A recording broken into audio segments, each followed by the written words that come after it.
everybody, and welcome to this new episode of Conversations with Claude. So as usual, I am with my colleague, my friend, Sasha. Thanks for having me. So today we are celebrating 5 years of Tezos. So we are going to make a special episode about the different updates that were made in the different upgrades of Tezos. So the major milestones of Tezos. And we're going to highlight some of them that we think are the most important one and that brought Tezos where it is at the moment. So the last upgrade was Nairobi. Yep. So we're going to go travel back in time. Yes, and all the check. way to the beginning. Exactly. Nice. So I wasn't there at the very beginning. I think I entered the ecosystem after the Babylon upgrade. So I wasn't really there at the beginning, but close to the beginning. Yeah, close. Yeah. So for reference, we're going to walk through the protocol upgrades, and we've only picked some things that might be interesting for the sake of this video. But you can check out the link in the description below, and we'll post some more interesting information about the protocol upgrades in general. So let's start with number 1, Athens. Yes. So what did you choose for Athens? What was the big point? So I think the biggest update in that upgrade was the downsizing of the role to be a baker. So on Tezos it started with 10,000 Tez. Mm-hmm. So you had to provide 10,000 Tez to become a baker, and it was downsized to 8,000. Yep. So it allowed a lot of people to start running a baker. So it became easier. So I think that was something that was very good for the ecosystem to bring more people and have more validators, more bakers that can run the blockchain. So that's something I really appreciate coming to Tezos is the accessibility of the network to take part. Dropping and it's dropped since the role size, and actually being able to take part is really fun and actually accessible. So I really enjoy that. So it's something that Tezos does really well. And remember that at that time, if you wanted to be a baker, you have to work with the terminal, and now we have softwares that you can run. I think, for example, Kiln is one of my Tezos body or something like that. Yeah.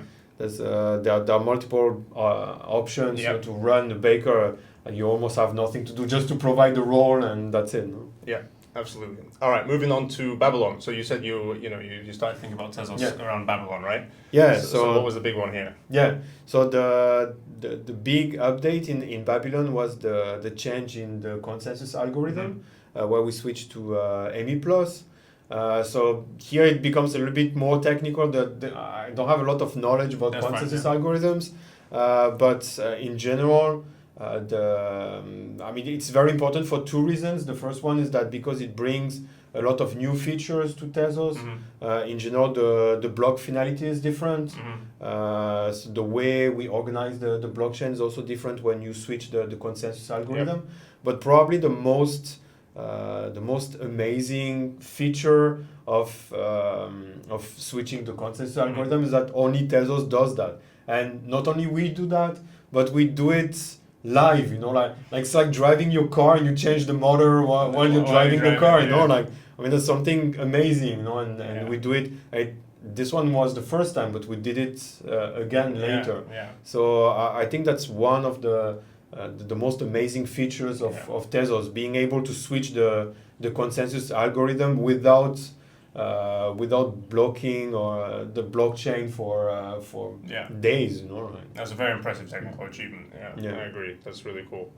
I like your analogy to the car. Maybe a plane as well. Or a plane. That's also a good one. All right, cool. Number 3. So we didn't highlight anything for 3 and 4, but we'll just mention them, right? So So then came Carthage as number 3, and then Delphi is number 4.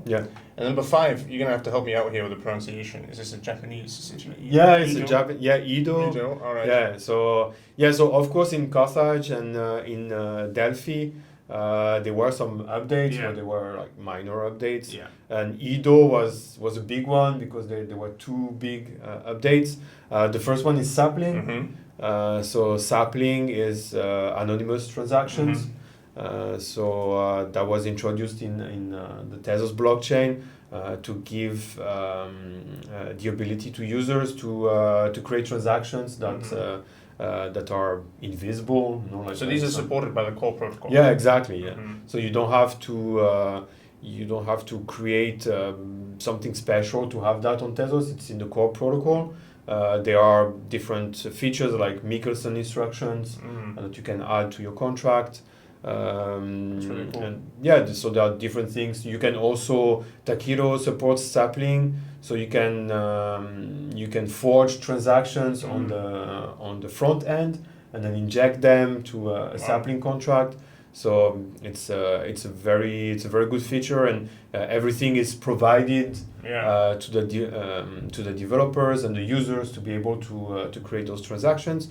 Maybe it was a little unfortunate timing because it happened around the time of Tornado Cash. Yeah, indeed. So a lot of people were scared to use that feature, but it still exists on Tezos. I worked with it, so I created templates in Lego for smart contracts with Sapling. I helped I wrote the documentation for Takiro, and also helped with tests. So I know for a fact that it works, that it's available if anybody wants to use it. So that's really cool. The fact that it's supported by the core protocol in such a way is awesome. Yeah. As a feature, in other places, the blockchains, it always is a smart contract, right? And then you have to do a lot of trust assumptions there, which is a little hairy because it's a privacy thing, right? You would rather it be in the core protocol than trusting some developers, right? Yeah, exactly. So yeah, awesome. And what else? So in Edo, we also had tickets. Yeah. So tickets are another feature that's unique to Tezos. So to explain it in a non-technical way, a ticket is a kind of value that you can create in a smart contract, and that value is very interesting because it represents actually 3 different values. So a ticket has an amount. So it's a ticket, but actually it can represent multiple tickets at the same time. So it's very practical if you want to issue tickets, and then you can deduct from that amount, or you can add more tickets directly in that value. There's also you can put any type of value inside the ticket. So you can put, depends on your use case. You can put, for example, a word in the ticket, like a string, but you can also put a pair. So you can put like 2 different things, like a number and a string. According to your use case, you can do a lot of different things with a ticket. And the third type of value in the ticket is the address of the contract that created the ticket. So every ticket on the blockchain is unique, and they are tracked by the protocol, so they cannot be duplicated. There are a lot of safety features around them. So it's a very amazing type of value that at the moment is not used that much on Tezos, but it should be. Now that we have rollups, a lot of rollups interact with the L1 with tickets. Okay. So it's a great type of value that was introduced during the Edo upgrade. Yeah. Kind of reminds me of Bitcoin's UTXO, unspent transaction outputs. It's similar, right? Yeah, something like that. Yeah, actually you can simulate UTXOs with that. Yeah. So really, you can have it's having both features, right? So you can use Tezos' normal accounting and token standards. You can also use tickets. Yeah. What are the advantages of using a ticket? Why don't you think people have picked up tickets too much?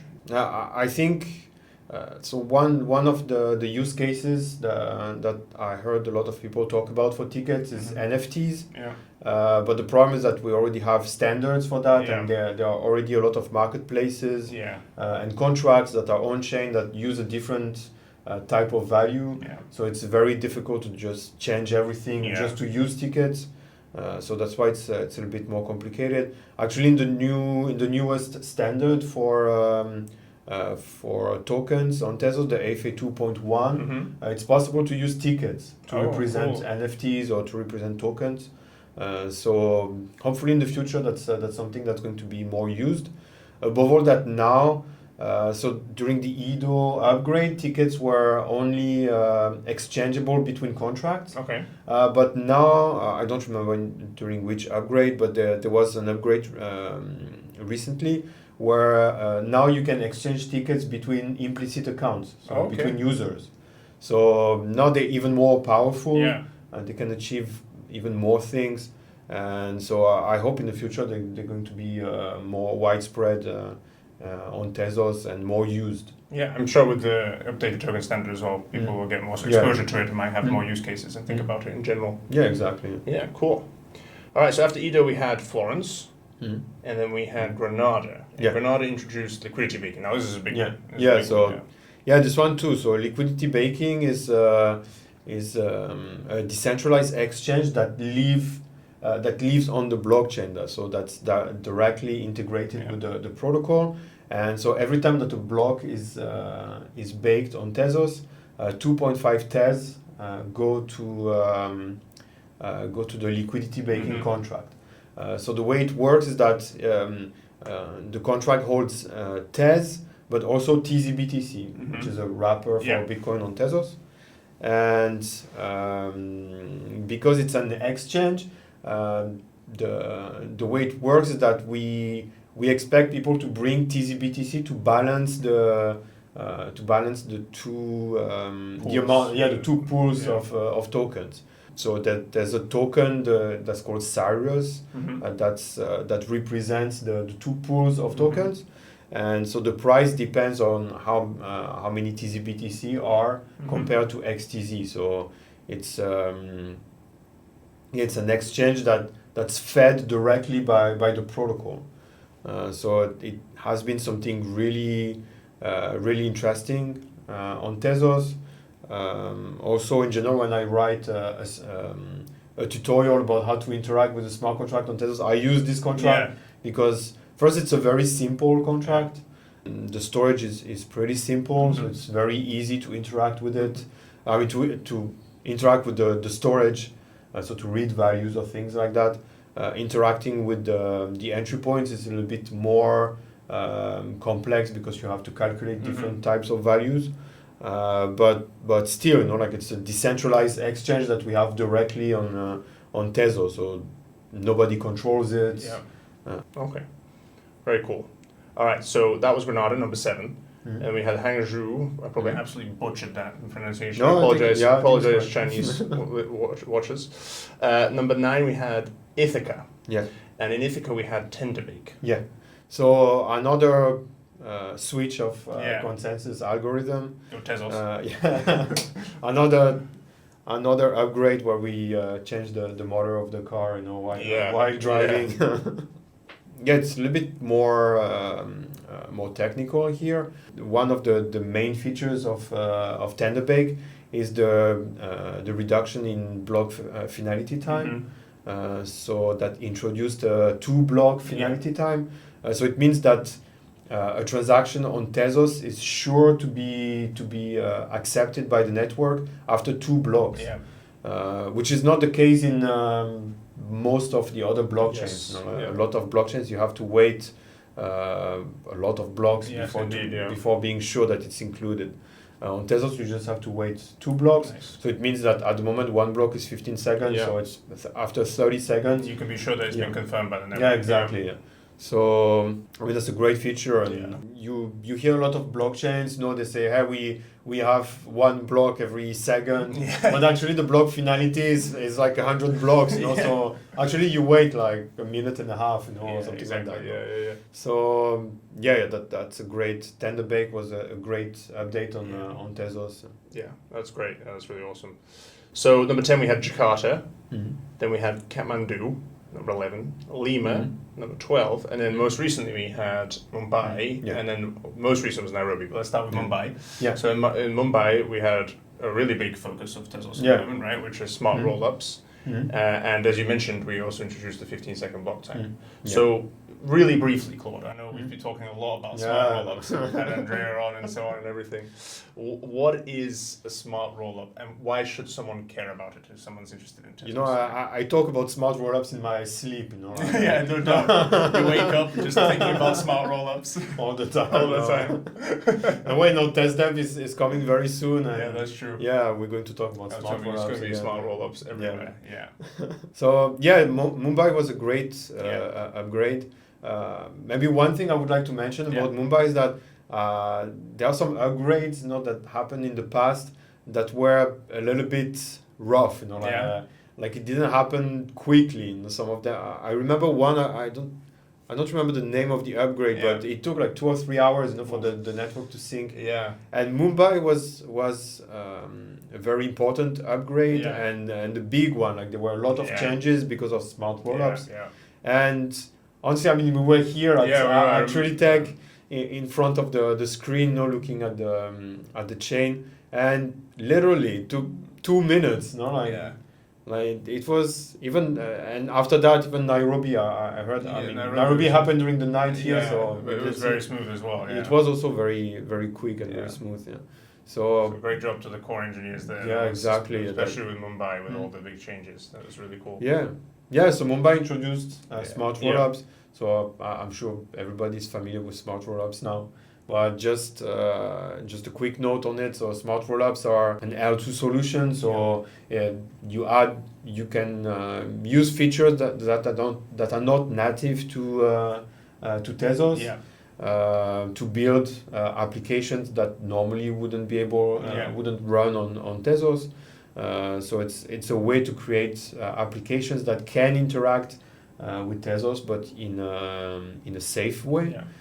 Because smart rollups are, so the technical word is enshrined. So it means they are integrated to the Tezos blockchain.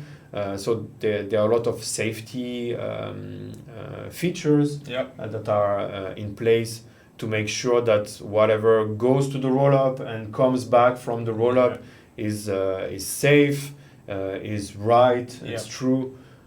So that's I think only Tezos does that. Absolutely, absolutely. And to be able to use the economic security of the base chain, whilst also providing all these new features. These rollups can be many different programs, right? And be an EVM rollup or just a general app chain or something. These are really interesting, and they are optimistic, right? Yes. So they are optimistic, right? So optimistic rollups basically assume that everything is okay, and then provide people the ability to refute something if they think something's gone wrong, right? Yeah, exactly. And in that case, because usually most things are okay, it actually helps simplify everything a lot, right? Make things quicker. Yeah.